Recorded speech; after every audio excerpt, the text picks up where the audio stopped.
So Hare Krishna everybody, this is Krishna Dasa. Welcome everybody to today's session of Bhagavad Gita. We are going to cover Shlokas 4.13 to 4.20. So before we start, I will just say the prayer to Guru and God. Om Ajnanatimirandasya Jnananjana Shalake Chakshuru Militamena Tasmai Shri Guruve Namaha. Om Namo Bhagavate Vasudeva. I'll play the Shlokas. Please keep your Bhagavad Gita ready. Before that, Guru Brahma, Guru Vishnu, Guru Devo Maheshwara, Guru Kshatriyas Parabrahma, Tasmai Shri Gurave Namaha. Hare Krishna. Hare Krishna, Hare Krishna. Thank you so much. Ready?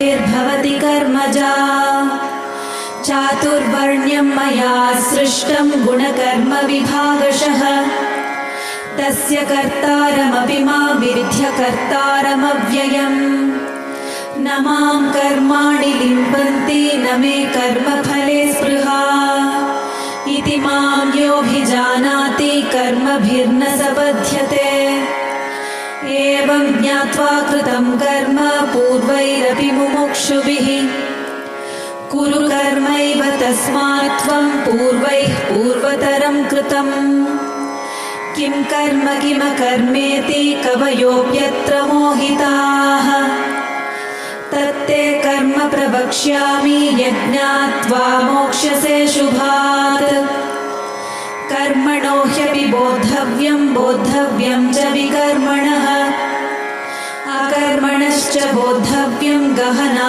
कर्मणो गतिः कर्मण्यकर्म यः पश्येदकर्मणि च कर्म यः स बुद्धिमान् मनुष्येषु स युक्तः कृत्स्नकर्मकृत् यस्य सर्वे समारम्भाः कामसङ्कल्पवर्जिताः ज्ञानाग्निदग्धकर्माणं तमाहुः पण्डितं बुधाः त्यक्त्वा कर्मफलासङ्गं नित्यतृप्तो निराश्रयः कर्मण्यभिप्रवृत्तोऽपि नैव किञ्चित् करोति सः. Okay, Hare Krishna. I think today Apurva ji has volunteered to read the Shlokas. Thank you so much, Apurva ji. Thank you, Guruji, for the opportunity. Yeah, please go ahead. So, 13.1. And although I am the creator of this system, you should know that I am yet the non-doer, being unchangeable. 4.14. There is no work that affects me, nor do I aspire for the fruits of action. One who understands this truth about me also does not become entangled in the fruitative reactions of work. 4.15. All the liberated souls in ancient times acted with this understanding of my transcendental nature. Therefore, you should perform your duty following in their footsteps. 4.16. Even the intelligent are bewildered in determining what is action and what is inaction. Now I shall explain to you what action is, knowing which you shall be liberated from all misfortune. 4.17. The intricacies of action are very hard to understand. Therefore, one should know properly what action is, what forbidden action is, and what inaction is. 4.18. One who sees inaction in action and action in inaction is intelligent among men, and he is in the transcendental position, although engaged in all sort of activities. 4.19. One is understood to be in full knowledge whose every endeavor is devoid of desire for sense gratification. He is said by sages to be a worker for whom the reactions of work have been burned up by the fire of perfect knowledge. 4.20. Abandoning all attachment to the results of his activities, ever satisfied and independent, he performs no fruitive action, although engaged in all kind of undertakings. Hare Krishna. Hare Krishna, Hare Krishna. Thank you so much. Thank you. Much appreciated. So in the previous session, Krishna had introduced us with the concept of Nishkama Karma. Now let us see, he goes deeper into the science of Karma Yoga. So you know that Krishna has also said that he created the Varna system. So in our culture, there is this concept of Varnashrama, which means Varnas and Ashramas. Varnas are the categories of Shudra, Kshatriya, Vaishya, Brahmanas, and the ashramas are the stage in your life, like starting from Brahmacharya all the way till Sannyas. So Krishna says that he created the 4 categories.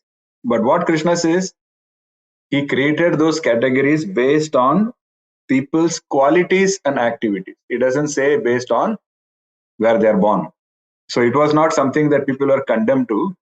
It was based on their qualities, their inner nature, and the kind of activities that they were performing. Now, what we have to understand is Krishna created this to help people align, like we discussed in earlier sessions, that you can progress towards liberation when you are aligned with what you are doing. Like when your karma is aligned with your inner nature, that is what helps you progress. If you're not aligned, you will never have peace of mind. You'll always be fighting, you'll always be struggling. So where do you get the chance to focus on something divine, something spiritual, right? So that is the whole intent. See, in olden times, even the sons of kings, they had to prove themselves. They had to pass various tests. They had to prove a committee of sages and saints that they are capable. It was only the corrupt and weak kings later on, closer to Kali Yuga. The weak kings, the corrupt kings, they are the ones, kings like Dhritarashtra, they are the ones who made it a hereditary thing. That if you are a king, then your son has to become a king. And that was the beginning of the corruption of the whole Varna system.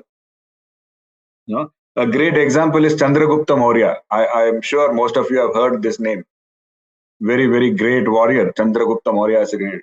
But what we probably don't remember is he was actually born of a low caste. And he was adopted by Chanakya. So Chanakya identified the quality in this person. Chanakya was not looking for somebody who was a Kshatriya. Chanakya was a very, very wise and learned man. So he was looking for some qualities, and he saw those qualities in this person, in this boy. So he adopts him and he grooms him, and he turns out to be one of the greatest leaders of all times, Chandragupta Maurya. That was the concept of the caste system. The initial intent behind the caste system was that, where people were categorized as Brahmanas or Kshatriyas or Shudras based on their gunas, their inner nature, and what kind of activities they were inclined towards. Also, if you notice, most avatars of Krishna, they lived, or they were in either the Vaishya or Kshatriya category only. That is where most of the avatars were manifested. Even Buddha was born as a Kshatriya, and he went on to become the greatest preacher of all times, whereas preaching is supposed to be a domain of Brahmanas.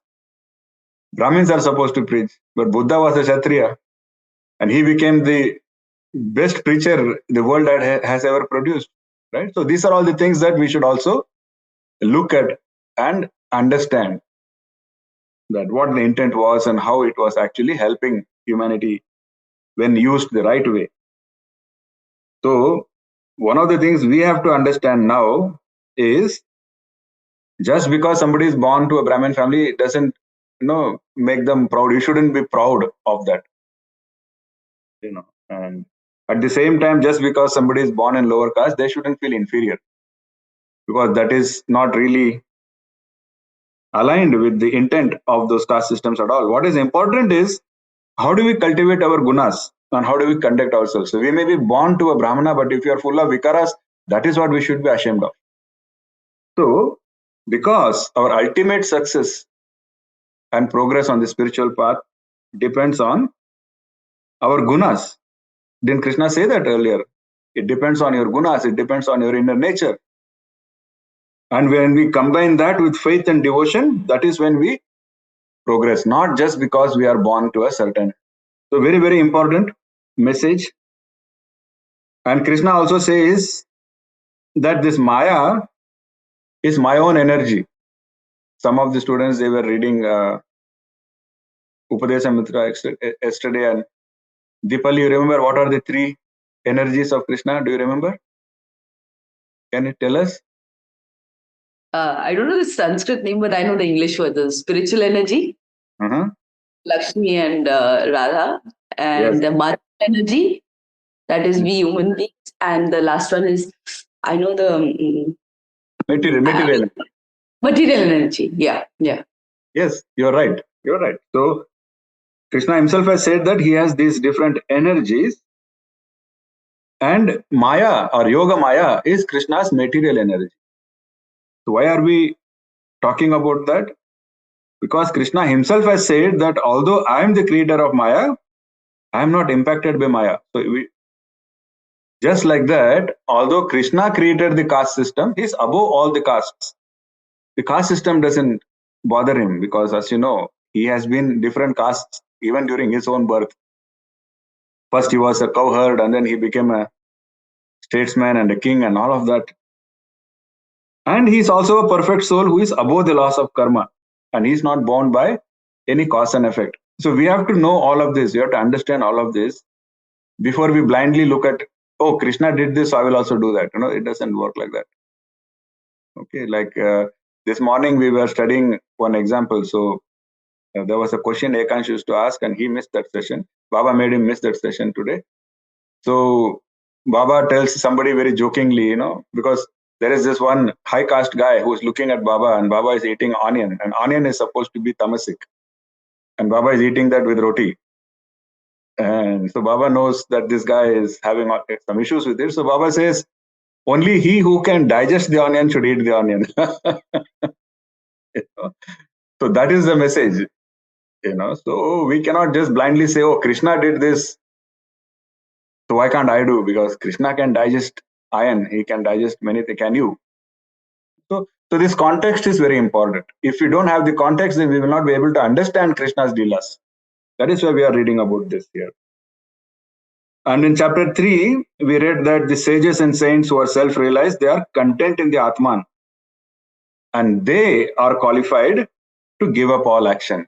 I hope it all brings back some memories of what we studied earlier.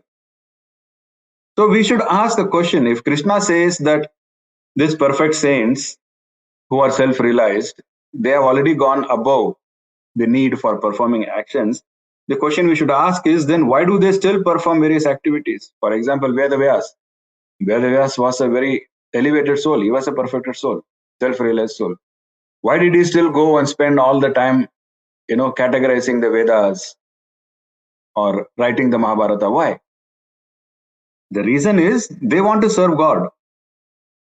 And they are trying to do whatever will please God. And that should be our mindset too. That we are performing actions to serve God, in service of God. And our goal is to please God, not to please our own senses. And as long as we have this mindset, what we do is going to be fruitful, it's going to give us peace, and it is aligned with our spiritual progress. One more reason is because they are self-realized, like Krishna had said earlier, that people who are self-realized, they can see Krishna in everything. So you see Krishna in a cow, you see Krishna in a goat, you see Krishna in a human, all kinds of humans. You can samabhav, Krishna said, you will have that. And what happens when you have that kind of a equal vision is you'll automatically become very compassionate. Because you're no longer looking at things as, high, low, good, bad. Everything is divine for you. And when everything is divine, you have a lot of compassion. And because the self-realized soul had such compassion, they want to also help all of humanity to evolve spiritually. They don't have any selfish motives. So they are self-realized, they are compassionate, and they are trying to help us. So thanks to people like them, thanks to people like Vedavyas, today we are in this session studying Bhagavad Gita. No Vedavyas, there would have been no documented Bhagavad Gita. So Gautama Buddha once said that after attaining enlightenment, you have two options. Either you do nothing, we call them as Bhajananandis, or you spend your life helping others also attain enlightenment. They are called as Sevanandis. Tulataji remembers this. Okay. So, as we read in earlier chapters, doing our duties without attachment and working in devotion will attract the grace of God. I hope that makes sense. So, here Shri Krishna is advising Arjuna to do the same thing. Krishna is telling Arjuna, I'm giving you all these examples. I'm giving you all this jnana so that you understand that whatever you are doing as a Kshatriya, I'm telling you do your duty. So you have to understand that you have to do that as a service to God without any attachment. That is the context behind Karmanyavadikaraste Mahafalishu Kadachana.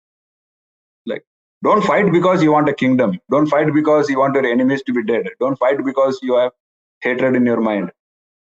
You fight because that is the right thing for you to do, and do it as a service to God. Because you should say that, okay, God wants me to protect Dharma, so I am protecting Dharma. That's pretty much it. And if you have that mindset, you cannot have any attachment. That is Krishna's message. Do you remember how Arjuna was trying to argue with Krishna, where Arjuna was trying to use his arguments, debates? He wanted to somehow escape that situation, that difficult situation that he was in. But so he was trying to debate his way out of that situation by quoting some scriptures, by quoting Vedas, And then he was, at one point, he even told Krishna, you are saying that if I do wrong, then I will get bad karma. I want to avoid any kind of bad karma, so I'm not going to do anything.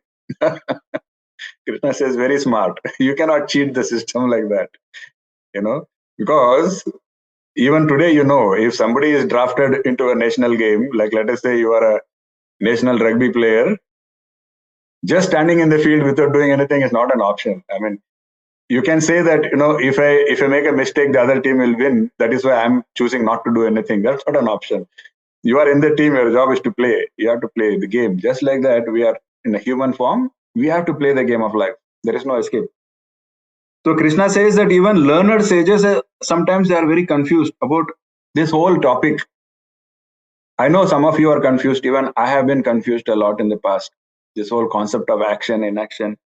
So Krishna says, you are not alone. Even wise people, wise sages, they many times get confused on what is action, what is inaction, what is good action, what is bad action. So he says, I will tell you what action is, by knowing which you will be free from evil.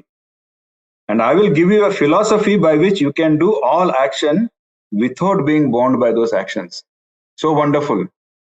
Let us repeat what Krishna said. Krishna says, I will give you a philosophy by which you can do all action without being bound by those actions. In other words, he is going to give us a master plan of how to avoid bad karma, how to avoid this entanglement of karmic cycles, and still keep doing action. In the Vedas, there is a mention of a lotus leaf. The quality of a lotus is that it will grow in water, but water cannot stick to it. That is a beautiful quality. That is why lotus is, you will find the symbol of lotus in many places in Vedanta. Because it is very symbolic. Because that signifies the nature of the mind, which is trained in the art of detachment. In other words, how to be in the world without being affected by the world. That is Krishna's message. That is renunciation in action. In other words, you are acting, you are in the world, you are playing the game of life, but you are not letting it impact you. Just like the lotus doesn't say, I'm going to stay away from water. It can grow in mud. It can grow in the middle of a pond, but the water doesn't stick to it. That is a symbolism of detachment. So performing rightful actions without being bound by those actions. So in the previous verse 4.16, Krishna said that even the very wise get confused with regards to what is action and what is inaction. Kim karmeti kavyopyatra mohitah. What is action? What is inaction? Even the wise are confused about this. So now Krishna is going to go ahead and give us this philosophy. So there are three things we should know when it comes to action. One is sukarma, one is vikarma, and one is akarma. So sukarma is good action, vikarma is bad action, and akarma is no action. So as we discussed in chapter 3, karma is pretty complicated. And if you remember, Krishna had said that akarma is not possible for us. In other words, inaction is not possible. You cannot say that I'm doing nothing. Because even if you are just sitting, you are breathing. That is also action. If you ate your breakfast in the morning, internally it is getting digested. That is action. So it is not possible for us to just say, I will do nothing. Because inaction is not really feasible for ordinary humans. So we have to understand what is inaction then. And we should also understand how to do rightful action and avoid bad action. That is why we are discussing these three topics. Because only when we understand this can we progress and go towards liberation. See, we all have these questions, right? Very standard questions. Why do bad things happen to good people? Why some educated people are poor while some uneducated people are rich? So we look at all of this, we get confused, and then we jump to conclusions. We say, probably there is no God. If God was there, how would good people suffer? Why are good people suffering? If God was there, why would educated people be poor? If God was there, why would this uneducated person become so rich? Looks like there is anarchy. There is no anarchy. There is perfect order. We just have to understand that order. We can understand once we understand this topic of sukarma, vikarma, and akarma. So Krishna himself says that these intricacies of action, inaction is very mysterious. He says it is not easy to understand. But he will make it easier for us to understand, at least the gist of it. That is what he's going to try here. Okay. So once he explains, he first says, he is very complex, this topic is complex, but I'm going to simplify it for you. And then he goes on to say, one who sees, so this is Shloka 4.18, so that is probably, you can bookmark it and read it later. One who sees action, one who sees inaction in action, and action in inaction is intelligent among men, and he is in the transcendental position, although engaged in all sorts of activities. So this verse is usually interpreted to mean that a person who understands the true nature of action and inaction is wise, and that is the person who is able to advance spiritually. That is how we are supposed to understand that particular shloka.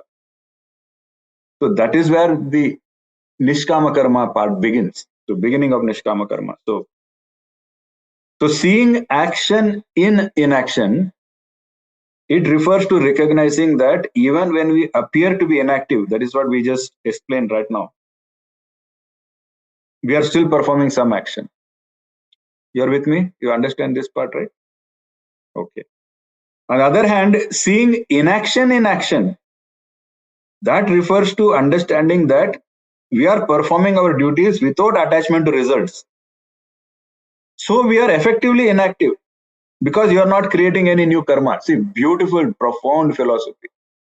So if you are doing something just because it's your duty and just because you want to please the Lord, you are not attached to the outcomes and you are doing it in the right intent.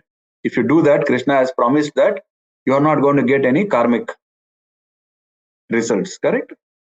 So if you're not going to generate karma, is that not the same as inaction then? Because that is the definition, right? So Krishna says, literally inaction is not possible. You cannot just sit and say, I'll do nothing. That way of inaction is not possible. You have to understand what is the outcome of inaction. Outcome of inaction is, I'm getting no karmic impact. So if you understand how not to get karmic impact, would that not imply inaction? Correct. That is how the philosophy goes. So Krishna says, if you perform action the way I ask you to perform, then you will not get karmic entitlement. And if you don't get any karmic impact, then that is as if you have not acted. And that is what it means by seeing inaction in action. It's okay if everything seems a little confusing. I can repeat again, or we can even do the revision and we can have a question answer session as well. But the point is to keep in mind that Krishna is teaching us how we can escape this vicious cycle of karmic cycle of cause and effect. And he says the only way to escape that is perform your duties without attachment and dedicate the results to me. Just keep that in mind. Everything else will automatically keep making sense later. And we have to practice this. You have to practice this in our everyday life. In small ways, you have to practice it. Okay. You are traveling somewhere, some beggar comes, asks you for money. First of all, you have to make sure that there is the right kind of person. Okay, that person needs to be helped. And don't help out of ego mindset that I am helping, I'm such a great person. Don't give like $1 or 10 rupees and take a photo and post it on Facebook saying, today I helped this person. No, that is not the point. You are helping because, first of all, you have used your intellect to identify that is a needy person for sure. And secondly, you are doing your dharma of being compassionate and doing whatever you can. Okay. And third, when you are helping, at that time, say, I'm doing it this just because Krishna has asked me to be compassionate, and I hope Krishna becomes happy with this. And don't say that because I help this person, tomorrow this person will help me, or because I gave 10 rupees here, tomorrow God will give me 100 rupees. All that thought shouldn't come. If you can do that, practice like this in small ways, then you are on the way to practicing action the way Krishna asked us to perform, and you are on the way to escaping the karmic impacts. And that is the only way to get out of this bondage. So, I'll again repeat. Action in inaction. Let us reiterate one of the examples we took earlier. We example of these two monks. Remember, the monks were walking and then they were helping. Yes, Ekansh, you want to say something? No, Guruji, I was just telling. I remember that. So in that example, we talked like. Just me or yeah. Can you say something? So, are you able to hear me, Hare Krishna? Can everybody else hear him? Okay, there is something wrong with me. I'll figure it out. Hare Krishna, Guruji. Yes. Okay, I got it. So in this story of two monks, they were about to cross a river, but there was a beautiful lady standing. The old monk took her on her shoulders and helped her out to cross that river. After walking ahead, the other monk asked that, why did you did this? Why did you pick her on your shoulders? The other monk said, I picked up and I already dropped her out, but you are already carrying her in your mind. Excellent. Thank you for the excellent summarization. Very good. See, so that was the story. So if you see the other monk, he was quietly walking and he's a monk. So he's supposed to be in a meditative state of mind. So in other words, externally, there is inaction. Externally, he is calm. Externally, he is quiet. But internally, there is a lot of negative stuff going in the mind. So that is an example of action in inaction. Okay, so let us take similarly, when we say inaction in action, this is pretty much what we just explained, where somebody is performing their duties without attachment to results. That is pretty much inaction in action. So they are not bound by karmic reaction.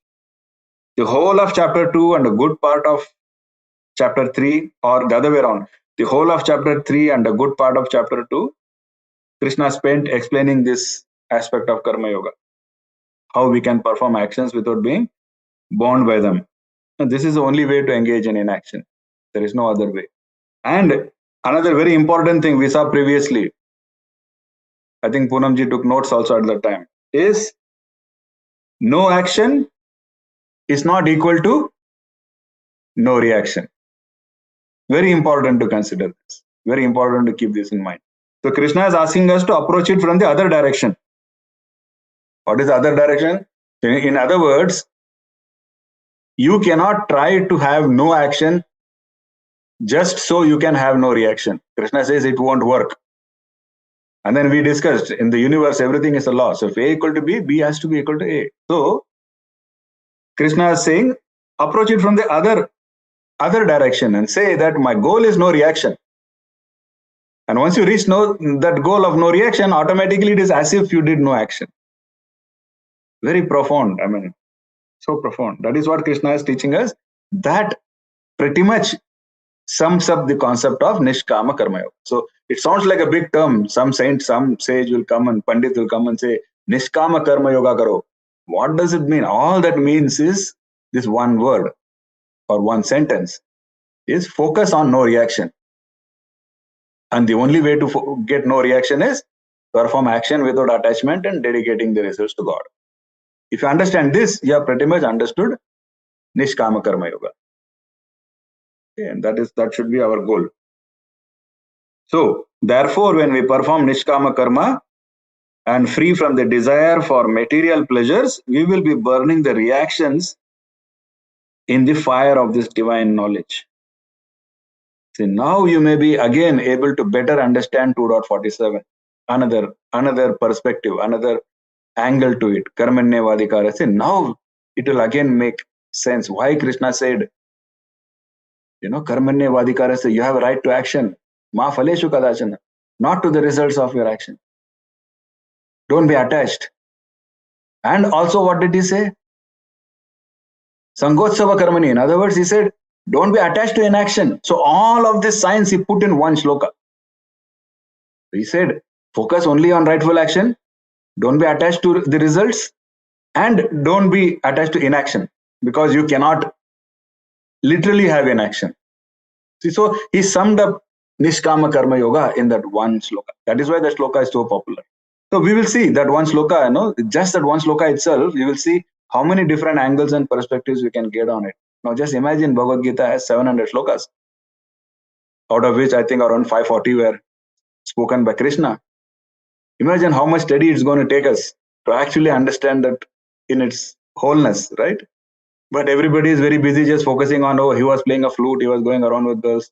It's just sad. I mean, people just miss the whole point. Okay. So the key is to purify our sanskaras using bhakti and manage our karma using our jnana. See, it's very important. Krishna brings all three together. Krishna is bringing jnana yoga, karma yoga, bhakti yoga. All of that is tying that together here. So he's saying, you have to purify your sanskaras, no doubt about that. How can you purify your sanskaras? Bhakti is the answer. And how do you generate bhakti?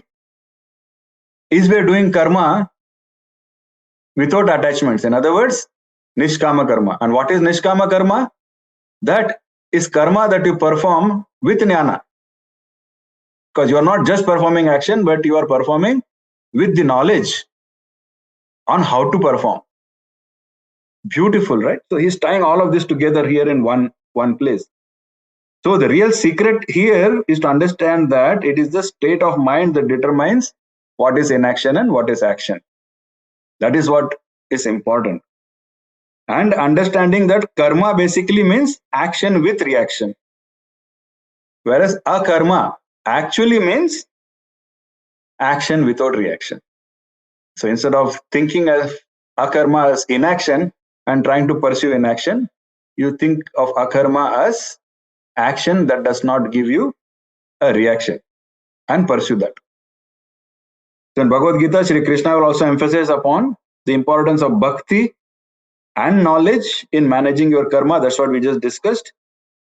By cultivating devotion to God and acquiring spiritual knowledge, that is how we purify our sanskaras and better understand. So this is all important. This is the science of the mind, and this is the science of karma. And this is how we elevate ourselves and go on the path of spiritual evolution. So I hope this all makes sense. I think with that, I will stop talking. Open the floor for any questions or comments. Hare Krishna. Nice to see you all once again. It feels good. My dear Satsanga family. I think it's a very profound thing, definitely. I can tell you that for most of us, before we can get to a stage of Bhakti Yogi, we will have to cross the stage of a Karmi, a Nishkama Karma Yogi. So that is very, very important that we understand all these concepts. And So if you have any questions offline also, you can share on WhatsApp, and I'm happy to explain again. Okay. Ekant, why are you shaking your head? What happened? Nothing, Guruji. I was about to ask a question, but then I thought I will ask later. Okay. There's somebody raising a hand over there, Prabhuji. I don't see anybody. Radha Krishnan. Did RK have a question? Yeah. I'm not sure whether my information is correct. But being said that Kauravas after this, fight went to Swargaloka, and Pandavas had to do a prashit for that. What they did.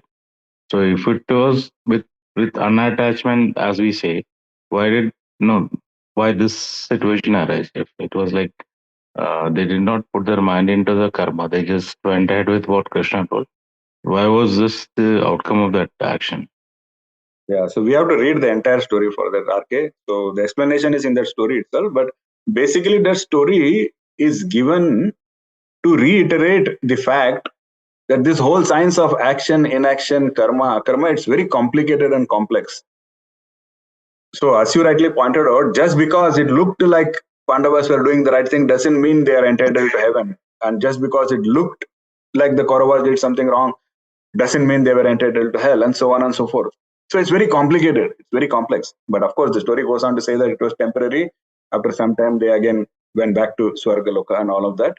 So we can read that entire story. It's a deep science there. But you have to have this understanding. This is exactly what Krishna is telling. Krishna is telling Arjuna that it is very complicated. This whole science is very complicated. Okay. As the common man, what's the best thing to do? Just go with what Krishna is saying. Have faith in what Krishna is saying. How hard is it for us to understand that perform rightful action without attaching to results and sacrificing the result to God? That's all the common man has to do. Okay. Common man has to just understand that this is the only way to escape from the karmic repercussions of what we do. Because sometimes we may be suffering, we don't even know why. We may think we have done everything right. Why are we suffering? Because we don't understand, we cannot understand. This equation is very difficult. If you expect somebody to explain every action that you have done in your past lifetimes and this lifetime and create a equation out of it and then say that is why this particular suffering is happening, it's very, very difficult. Okay, so our goal should be, how can I prevent any such suffering in future? And how can I elevate myself and grow spiritually? That should be our goal. So what that means is, don't get into any more negative karmic entitlement. And how to do that? This is the way to do that. It is not just by doing good because you want to show off your goodness. Definitely don't do anything bad. And don't say that I will do nothing. All three options are dangerous. So the only way out is this simple formula that Krishna has given. You do your rightful actions without attachment to results and sacrifice, and do it for me. Do it for dedicated to Krishna. If we can practice it from now onwards, slowly everything will even out. Got it. Thank you. Welcome. Yes, Smitaji. How, see, this we have been hearing, dedicated to God. Just by saying that whatever I have done, I dedicate to you. Is it how you dedicate? Okay. How do one dedicate the things that one person has done? So you do something. Why do you do something? Let us take an example. Give me an example, Smitaji. What do you want to do? And I'll tell you how to dedicate it to God. Okay. For my living, I have to go and teach some people. So in teaching, I sometimes understand, Teaching some people, right? Yeah. Okay. Good. So you are not teaching some people. Now, why are you doing that? One, because I enjoy doing it. Two, because I get money out of it. And three, because sometimes I realize that I have some special power whereby I understand that this person has not understood anything. which maybe other teacher doesn't understand. So then I would go in depth with that person. I take more efforts with that person. Got it. So Got it. In that case, I think that I am able to help that person. Yes. So what you are doing is rightful action. So the first part is taken care of.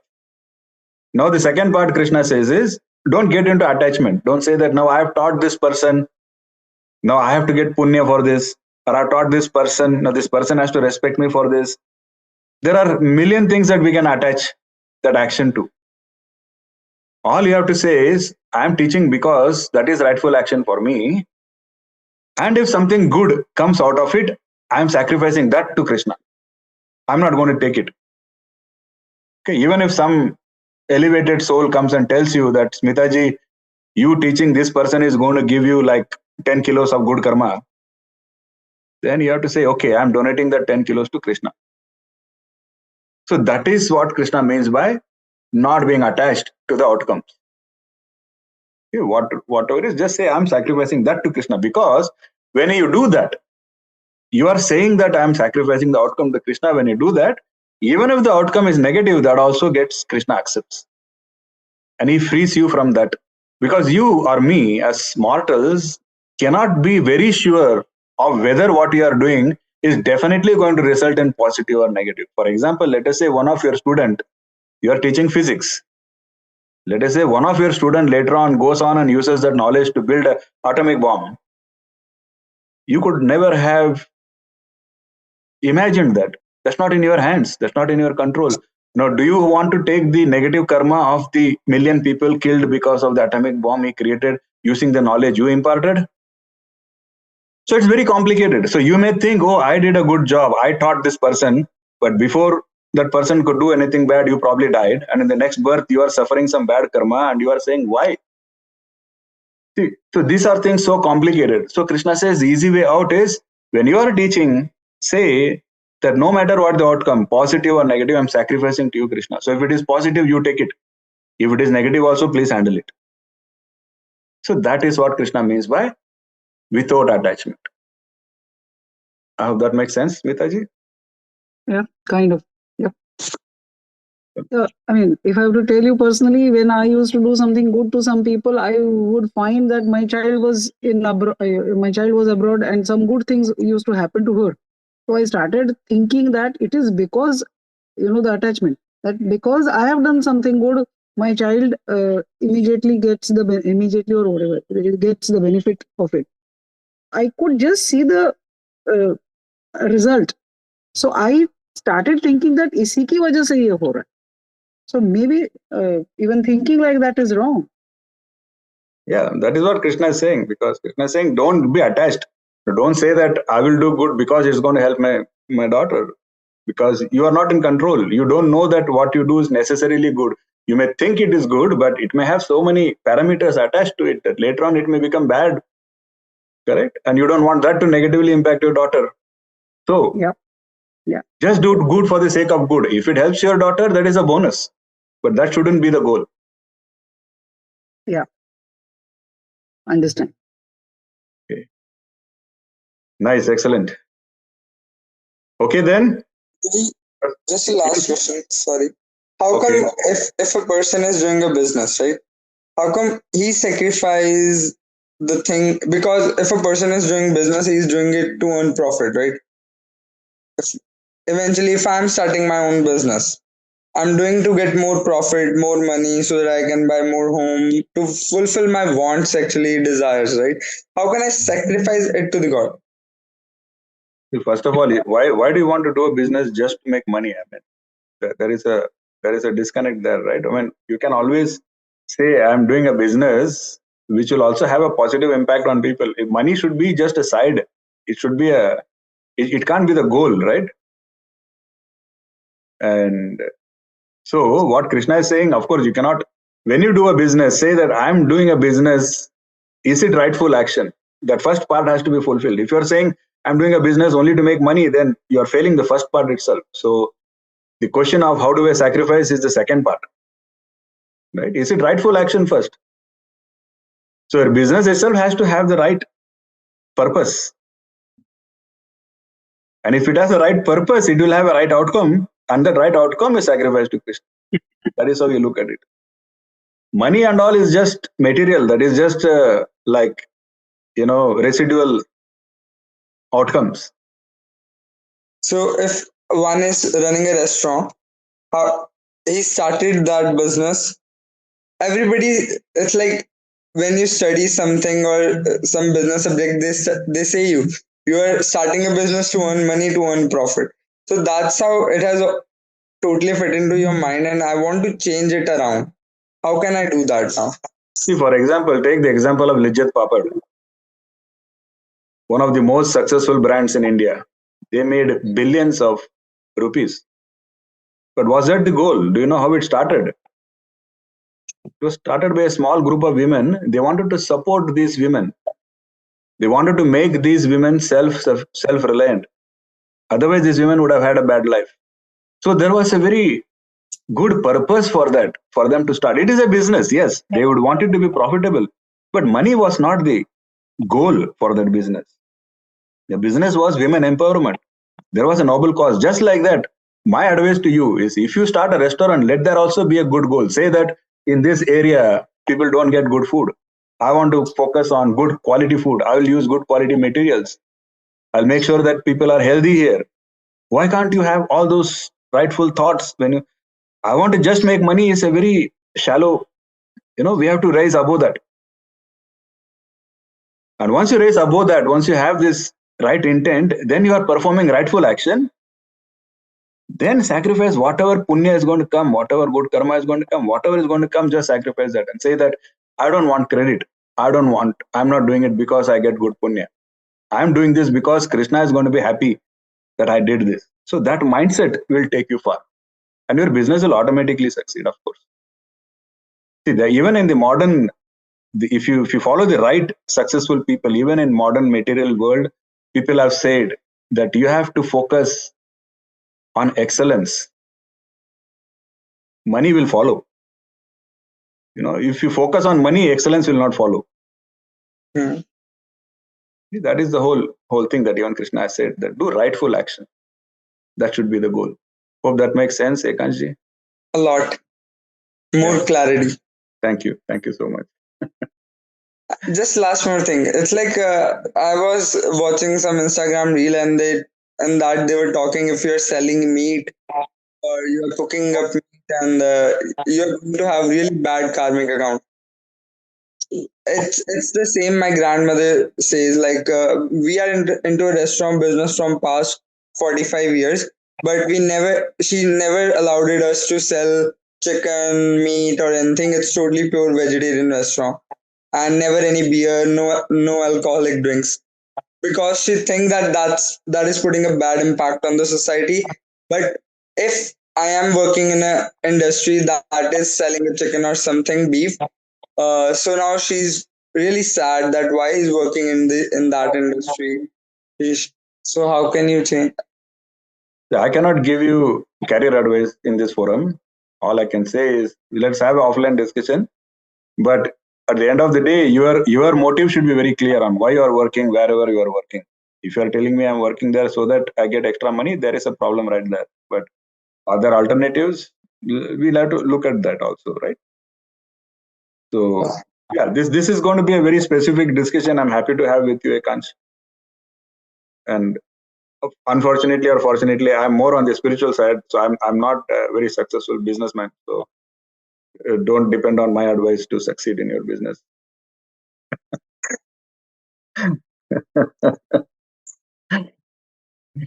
Anyways, I think it was a wonderful discussion. I really appreciate. I think I will be respectful of everybody's time, and the forum is open. Ask your questions there, and I'll make sure it gets answered. Okay, and welcome. Recording is going on now. Yeah. I will. That's for a purpose, because most of these questions are important. So our title is Pragmatic Bhagavad Gita. That is a practical aspect. So these questions and these answers, they also give context to people who are listening. So that's why we are keeping it on. Okay. Thank you everybody. Hare Krishna. See you all again in the next session. And I also need a volunteer. So you can volunteer on the forum also for the next shlokas. Hare Krishna. Hare Krishna. Hare Krishna. Hare Krishna. Hare Krishna. Hare Krishna. Hare Krishna. Hare Krishna. Hare Krishna. Hare Krishna.